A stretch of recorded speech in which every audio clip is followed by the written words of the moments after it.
તો આ તરફ વડોદરાના તરસાલીથી ધનિયાવી જવાનો મુખ્ય માર્ગ બિસ્માર થઈ ગયો છે। રોડ પર પડ્યા છે ઠેર ઠેર ખાડા। વાહન ચાલકો હેરાન પરેશાન થઈ રહ્યા છે। છેલ્લા કેટલાય મહિનાથી આ પ્રકારની પરિસ્થિતિ છે। અંદાજે 1.5 કિલોમીટરનો રસ્તો બિસ્માર હાલતમાં છે।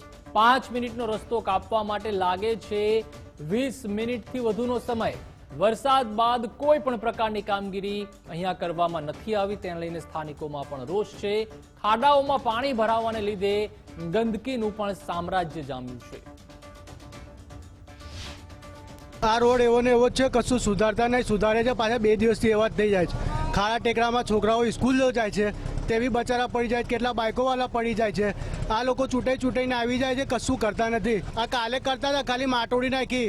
માટોડીમાં તો કંઈ ખાડા પુડાવાના છે, પાણી બી ભરાઈ જ રહે છે। હા, બધોને તકલીફ છે જવાની। આ લોકો પોતે આવે તો ખબર પડે બાઇક લઈને। સ્થાનિક માણસોને બહુ જ પરેશાની છે। આ વરસાદમાં જ્યારથી ખાડા પડ્યા ત્યારથી આ લોકો પૂરવા આવે પણ નાટક જ કરે છે। ખાલી બતાવે છે ફોટા પાડીને કે અમે પૂર્યું, પણ બીજા જ દાડે આવીને ચેકિંગ કરી જાઓ, એ ખાડા હતા એના એ જ છે। ખાલી ખોટા પૈસા સરકારના પડાવે છે। પૈસા કમાવા માટે જ અને જે આ ફોટાઓની સિસ્ટમ આવી છે એટલે સાબિતી થઈ જાય। માણસો બતાવે કે આ કામ કરે છે, પછી કોઈ કામ કરતું જ નથી। ફોટા પાડીને બતાવી દે કે અમે આટલા માણસો મૂક્યા ખાડા પૂર્યા। વડોદરા શહેરના તરસાલીથી ધનિયાવી જવાના મુખ્ય રસ્તા ઉપર ઠેર ઠેર ખાડા પડી ગયા છે। નેશનલ હાઈવેથી આજે ધનિયાવી તરફ જાય તે મુખ્ય રસ્તો છે। જોકે સ્થાનિક લોકોએ પણ અવારનવાર રજૂઆત કરી, પરંતુ લોકોની સમસ્યા છે ઠેરની ઠેર છે। છેલ્લા કેટલાય સમયથી આ પ્રકારની પરિસ્થિતિ છે, તેમ છતાં પણ તંત્ર દ્વારા કોઈ પણ ધ્યાન આપવામાં નથી આવતું અને આ જે રસ્તો છે ત્યાં ઠેર ઠેર ખાડા પડી ગયા છે। અંદાજે 1.5 કિલોમીટરનો આખો આ રસ્તો છે અને આખા રસ્તાની આ જ પ્રકારની પરિસ્થિતિ છે। રોડ ખાડામાં છે કે ખાડામાં રોડ છે તે પણ અહીંયા કહેવું મુશ્કેલ છે। સ્થાનિકો છે તે અહીંયાથી મહા મુસીબતે પસાર થવા માટે મજબૂર બન્યા છે, કારણ કે જે રીતે વાત કરીએ તો આખા રસ્તા ઉપર ખાડા અને ખાડા જેવા દ્રશ્યો છે તે અહીં જોવા મળી રહ્યા છે। અહીંયાથી સ્કૂલે જતા જે બાળકો છે તેમને પણ ભારે હાલાકીનો સામનો કરવાનો વારો આવે છે। અહીંયાથી જે પસાર થતા વાહન ચાલકો છે તે પણ ક્યાંક ને ક્યાંક મહા મુસીબતે પસાર થવા માટે મજબૂર બન્યા છે, કારણ કે આ ધનિયાવી તરફ જવાનો આજે મુખ્ય રસ્તો છે। અને ખાસ કરીને વાત કરીએ તો જે રીતે અહીંયા તંત્રના જે અધિકારીઓ આવે છે તેઓ માત્ર કામગીરી કરી 2 ખાડા પૂરી ફોટા પાડી અને જતા રહે છે। સ્થાનિકો આક્ષેપ કરી રહ્યા છે કે બીજા દિવસે તે જ પ્રકારની પરિસ્થિતિ છે તેનું નિર્માણ થતું હોય છે। સાથે સાથે જે ખાડાઓ છે ત્યાં પાણી ભરાવાના કારણે પણ લોકોને ક્યાંક ને ક્યાંક રોગચાળાનો ભય ફેલાઈ રહ્યો છે। એટલે ચોક્કસથી આ જે કામ છે તે તાત્કાલિક ધોરણે કરવામાં આવે તેવી જે સ્થાનિકો છે તે માગણી કરી રહ્યા છે। જોકે હાલ તો આખો આ જે નેશનલ હાઈવેથી મુખ્ય અંદર તરફનો આખો રસ્તો છે અને 5 મિનિટનો આખો આ રસ્તો કાપતા સ્થાનિકોને 20 મિનિટ જેટલો સમય લાગે છે। સ્થાનિક લોકો છે તે આ પ્રકારના રોડથી ક્યાંક ને ક્યાંક અકસ્માતનો પણ ભોગ બની રહ્યા હોય તેવું કહી રહ્યા છે। અહીંયાથી જે પસાર થતા વાહન ચાલકો છે તે રાત્રે પણ ક્યાંક ને ક્યાંક આ જે ખાડાઓ છે તેમાં ખાબકે છે અને જે વાહન ચાલકો છે તેમને પણ ક્યાંક ને ક્યાંક નાની મોટી ઈજાઓ છે તે પહોંચતી હોય છે। સ્થાનિક લોકો રજૂઆત કરી રહ્યા છે કે તાત્કાલિક ધોરણે આ રોડ છે તેનું સમારકામ કરવામાં આવે, કારણ કે અહીંયાથી જે પસાર થતા તમામ વાહન ચાલકો છે તેમને ભારે હાલાકીનો સામનો કરવાનો વારો આવે છે।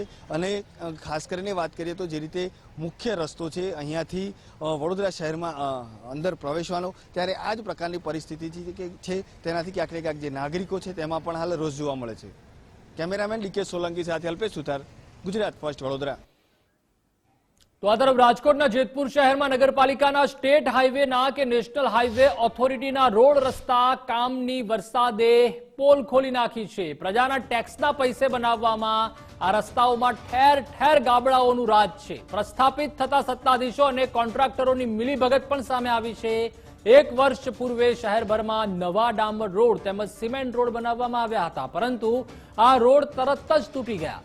તમામ રસ્તાઓ બિસ્માર બની જતા પાલિકાના સત્તાધીશોને ભાવતું હતું અને વૈદે કહ્યું તેમ જૂના રસ્તાઓ ખોદીને કરોડોના ખર્ચે શહેરમાં ફરી સિમેન્ટના રોડ બનાવવાનું કામ આરંભ્યું છે। જૂના રસ્તાનો ગેરંટી પીરિયડ કે કોન્ટ્રાક્ટરનું નબળું કામ કંઈ તપાસ કર્યા વગર પ્રજાના પૈસો ફરી ઉડાડવાનું શરૂ કરી દીધું છે। આમ છતાં શહેરમાં આજે પણ મુખ્ય રસ્તાઓ જેમ કે તીનબત્તી ચોકથી બોકડા દરવાજા સુધી હજુ માત્ર ને માત્ર ગાબડા રાજ છે।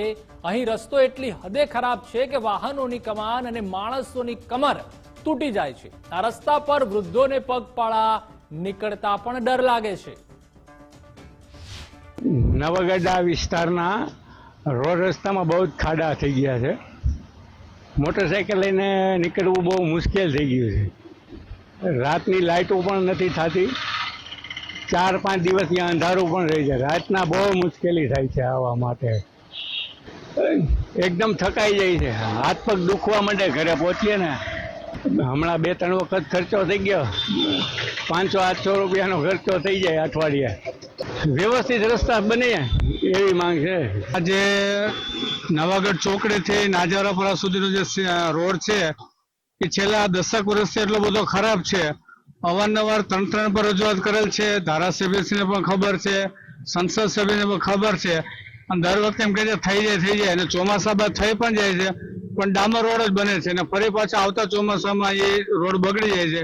ખરેખર ડામર જગ્યાએ જો હવે સિમેન્ટ રોડ બનાવવામાં આવે અને આ જે રોડ છે એનાથી 6 ઇંચ નીચે બનાવવામાં આવે તો પાણીનો નિકાલ પણ થઈ જાય અને કાયમીને જે રાહદારીને તકલીફ પડે છે એમાંથી કાયમી સોલ્યુશન મળી જાય. નવાગઢથી મારે જેતપુર જવું હોય તો મને આ રસ્તાની એટલી બીક લાગે છે કે હોન્ડા લઈને કદાચ નીકળું તો ઠીક છે, પણ હાલીને લઈ જવામાં મને બીક લાગે કે હું હાલીને આ ખાડામાં પડી જાય તો મારા હાથ પગ ભાંગી જાય તો મને દવાખાને કોઈ પહોંચાડે એમ નથી. કોઈ ડિલિવરી વાળી બાયું ને દવાખાને જવું હોય તો ટાઈમે પહોંચી શકે એમ નથી.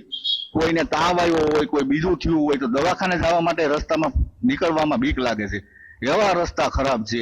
અહીંથી કેટલા માણસો પડે છે, કેટલા એક્સિડન્ટ થાય, કોઈ ખાતરી લેતા જ નથી. જોઈ રહ્યા છો અત્યારે જેતપુર નવાગઢનો મેઇન રોડ કે જે અત્યારે ગોઠણ જેટલા ખાડા છે અને હાલમાં પણ મુશ્કેલ અને ચોમાસામાં તો અતિ મુશ્કેલ.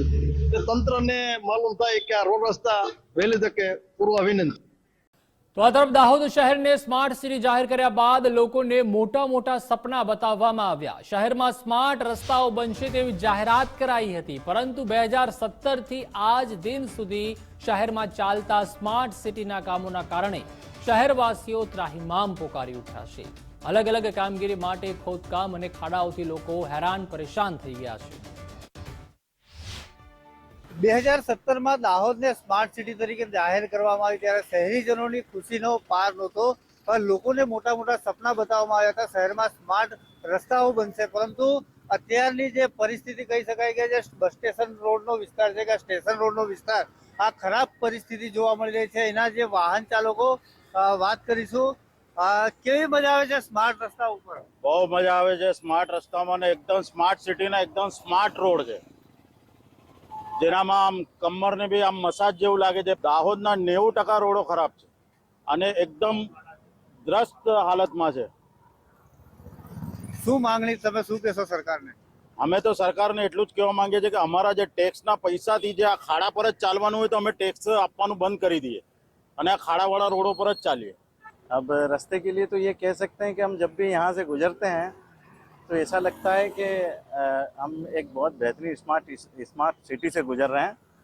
और अगर यही हाल रहा तो थोड़े दिनों में ये होगा कि लोग मरीज हो जाएंगे और बैक पेन उनको चालू हो जाएगा. और ज़्यादा जितनी भीड़ यहाँ पर दिख रही है इतनी शायद हॉस्पिटलों में दिखने लग जाए, ऐसा लगता है मुझे. तो नगर पालिका से या स्मार्ट सिटी के जितने भी जिम्मेदारान हैं उनसे एक गुजारिश है हमारी. अब तो गुजारिश ही कर सकते हैं हम.